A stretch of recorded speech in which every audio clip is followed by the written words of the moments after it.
Assalamualaikum warahmatullahi wabarakatuh. Jumpa lagi bersama saya Tamron di Kadin Kota Solo. Kali ini kita bersama Mas Teguh Ya. dari KPP Prataba Kota Solo.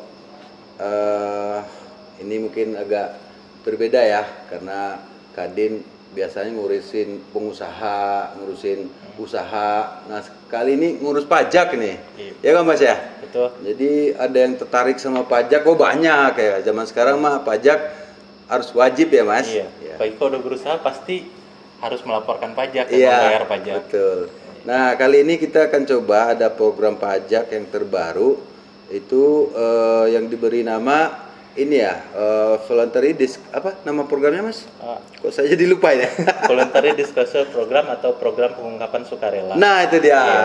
Ya Bisa biar disingkat PPS ya. PPS ya. Iya. Oke, biar hemat waktu. Ya, apa itu Mas programnya itu Mas? Nah, jadi program PPS ini adalah program yang memberikan kesempatan bagi wajib pajak untuk melaporkan atau mengungkapkan kewajiban perpajakan dengan cara ada dua.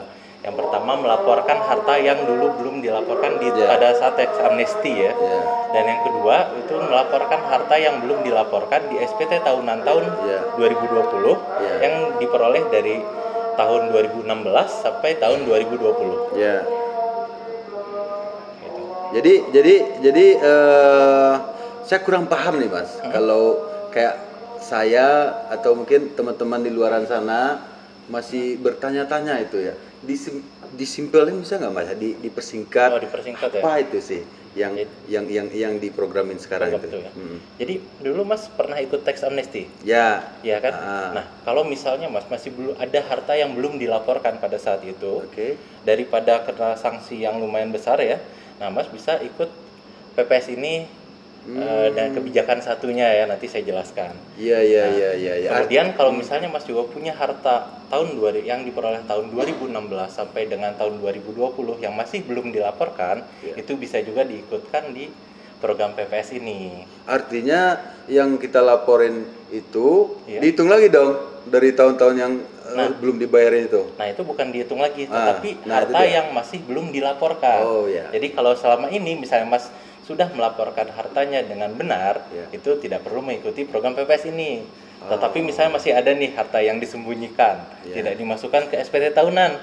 Nah, dari harta itulah yang kita ikutkan ke program PPS ini.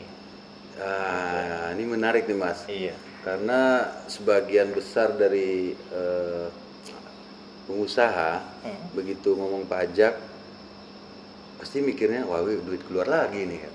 Iya. Nah, jadi gimana sih Mas caranya supaya mereka yakin bahwa saya ini nanti begitu mereka jujur, Pak, saya ada nih yang belum saya kasih nih kemarin pajaknya. Nah, terus dilaporin ke Mas, nanti dihitung lagi nggak itu kira-kira? Ada jaminan nggak dari pemerintah kalau ini hitungannya benar-benar hanya untuk PPS saja gitu loh. Jangan-jangan dihitung lagi tuh. Wah, ini Bapak kena sini numpuk lagi gitu loh. Nah, apa jaminannya Mas? Nah, jadi begini. PPS ini kan ada dua kebijakan ya. Yang pertama menyangkut harta tax amnesty yang lama. Yang kedua adalah menyangkut harta yang diperoleh tahun 2016 sampai dengan tahun 2020 yang belum dilaporkan di SPT tahunan. Nah, jadi salah satu benefit dari mengikuti kegiatan PPS ini, kalau misalnya Mas mengikuti, misalnya ikut kebijakan 2 nih, Mas punya mobil, belum dilaporkan di SPT-nya. Nah, jadi kalau Mas mengikuti PPS ini, satu benefitnya adalah tidak akan diterbitkan ketetapan pajak untuk tahun 2016 sampai tahun 2020. Jadi tidak akan diperiksa lagi. Tapi itu ada catatannya sepanjang seluruh hartanya sudah dilaporkan. Jadi kalau misalnya ikut, sebagian harta aja nih ikutnya. Ada yang masih saya sembunyikan, soalnya jumlahnya besar. Nah, dari situ kita bisa masuk, gitu. Bisa kita kenakan dari situ. Tapi kalau sudah diikutkan semua hartanya, maka tidak akan ada lagi ketetapan pajak yang diterbitkan untuk tahun 2016 sampai 2020. Oke. Saya mulai paham ini maksud dari PPS ini. Nah, kemudian mekanisme Mas dan administrasi program pengungkapan sukarela sama dengan program tax amnesty. Jadi sebenarnya program ini tidak terlalu agak berbeda ya dan tax amnesty. Jadi mekanismenya sama-sama melaporkan harta. Yang pertama ada harta yang tadi tax amnesty tadi atau harta tahun 2016 sampai tahun 2020. Nanti untuk mekanismenya nanti ada pelaporan yang dilakukan secara online di djponline.pajak.go.id. Seperti itu. Menarik ya pemirsa. Mungkin yang bisa kita gali lagi dari Mas Gini, kapan tuh periode pelaksanaan program PPS ini, Mas? Nah, untuk periode pelaksanaan PPS sendiri itu dari tanggal 1 Januari 2022 sampai dengan 30 Juni tahun 2022. Jadi tinggal 30 hari lagi ya. Nah, sebentar lagi. Jadi manfaatkan program ini sebelum waktunya habis. Iya, tinggal 30 hari lagi ya berarti ya. Tinggal 30 hari lagi. Waduh, berarti teman-teman usahawan yang saya cintai ya cepet-cepatnya nih. Ayo hartanya dilaporin biar nanti tidak dikejar loh sama KPPN-nya. Karena kalau saya nggak bayar berarti balik nomor lagi ya, Mas? Di bulan berikutnya bisa diperiksa. Ya diperiksa lagi, dikejar-kejar lagi ya. Mending dilaporinnya sekarang daripada didiemin di rumah, disimpan, ujung-ujungnya nanti ketahuan juga. Bener ya, Mas ya? Iya, betul. Terus mekanisme pelaksanaan program ini gimana, Mas? Nah, jadi program ini seperti yang saya bilang tadi itu ada 2 kebijakan. Yang pertama kebijakan 1. Untuk kebijakan 1 ini subjeknya itu WPOP dan WP Badan yang dulu telah mengikuti tax amnesty. Jadi apabila memiliki untuk harta-harta yang diperoleh di bawah tahun 2015 itu adalah subjek dari kebijakan 1 ini.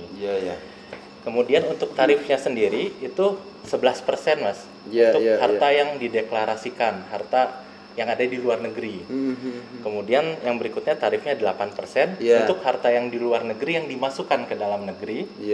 Atau harta yang ada di dalam negeri itu tarifnya 8%.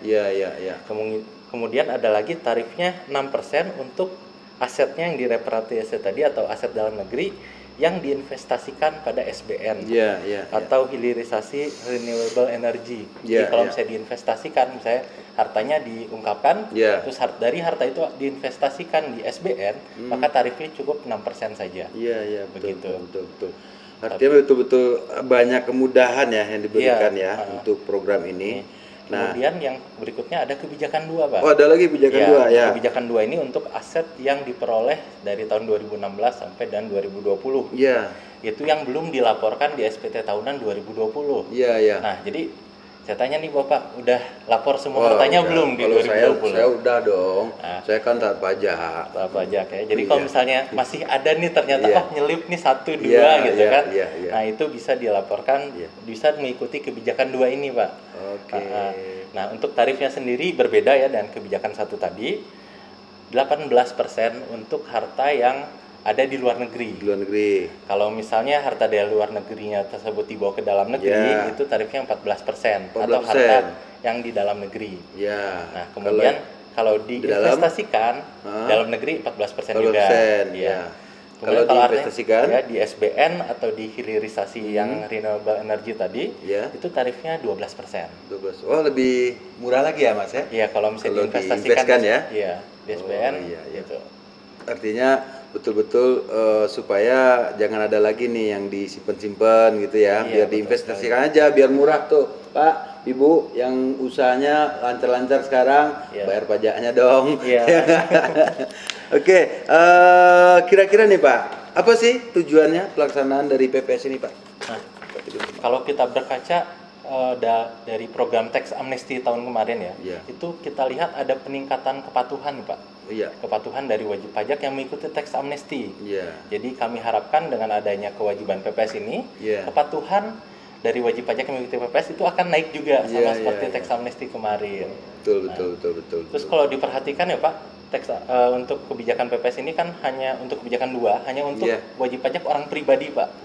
Bukan untuk wajib pajak perusahaan karena untuk wajib pajak perusahaan ini kami lihat sudah lumayan tertib ya untuk kepatuhannya. Jadi kami di sini yang kami sasar adalah wajib pajak orang pribadi untuk kebijakan 2 ya. Berarti artinya aset-aset pribadi yang kecil-kecil kemarin tuh lah itu dia tuh ya harus ini ya segera ini ya. Iya.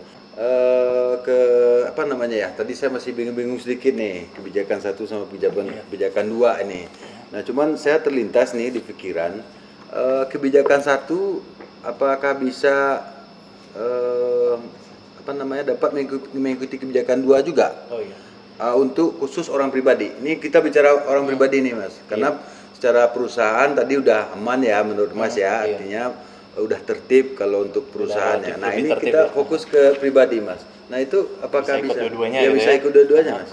Bisa, jadi bisa ya. Untuk kebijakan satu kan yang disasar adalah harta yang belum dilaporkan tahun 2015 ke bawah. 2015 ke bawah? Iya, 2015 itu ke bawah. Kebijakan satu? Itu kebijakan satu. Oh. Nah, kalau misalnya Mas 2015, maaf nih, potong dikit. Iya. 2015 ke bawah ini maksudnya 14? Iya, 14, 12. Nah, itu kebijakan satu? Iya. Kalau masih ada hartanya diperoleh di tahun 2015 ke bawah, bisa ikut kebijakan satu. Sedangkan apabila hartanya diperoleh dari 2016 sampai 2020 maka ikut kebijakan 2. Iya.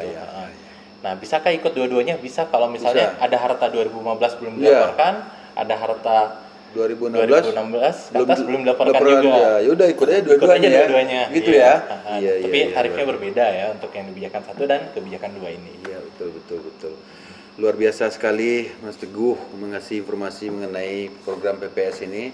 Mudah-mudahan teman-teman pengusaha semua mengerti, karena ini tidak hanya menguntungkan buat pajak aja ya, bagian perpajakan saja ya, karena ini adalah untuk kepentingan kita bersama. Karena kita bayar pajak dengan benar, kita kasih bantuan kepada masyarakat banyak, artinya begitu. Ya mungkin terakhir Mas, nih saya masih ada dikit lagi nih. Kira-kira nih Mas, program apa saja selain program ini, untuk menjalankan program ini, program apa saja yang Mas lakuin agar program ini berjalan gitu lah? Oh, apa saja yang dilakukan? Ya apa nih ya trik-triknya? Trik-triknya untuk mensukseskan program ini ya. Jadi kami di sini sudah beberapa kali melakukan sosialisasi ya kepada, dulu pernah ke wajib pajak prominen ya. Di sini sudah pernah kita sosialisasikan. Kemudian kita juga bekerja sama dengan pemerintah daerah untuk ikut turut serta menyukseskan program PPS ini. Kemudian ada beberapa kali juga kita sosialisasi dengan wajib pajak orang pribadi maupun badan yang pernah ikut TA zaman dulu. Ada sosialisasi, dan kita juga membuka help desk nih di sini. Apabila ada pengusaha-pengusaha Kadin yang ingin bertanya secara langsung mengenai program PPS, bisa datang ke kantor kita. Kita punya help desk khusus untuk PPS. Siap. Artinya sudah banyak langkah-langkah yang dilakukan agar program ini bisa lancar. Baik pemirsa, mungkin itu yang dapat kita berbincang-bincangkan bincang ringan pada siang hari ini. Terima kasih. Saya Tamron dari Kamar Dagang Industri Solo, Pak Teguh dari KPP Pratama Solo. Mengucapkan terima kasih atas waktunya. Wassalamualaikum warahmatullahi wabarakatuh. Jangan takut.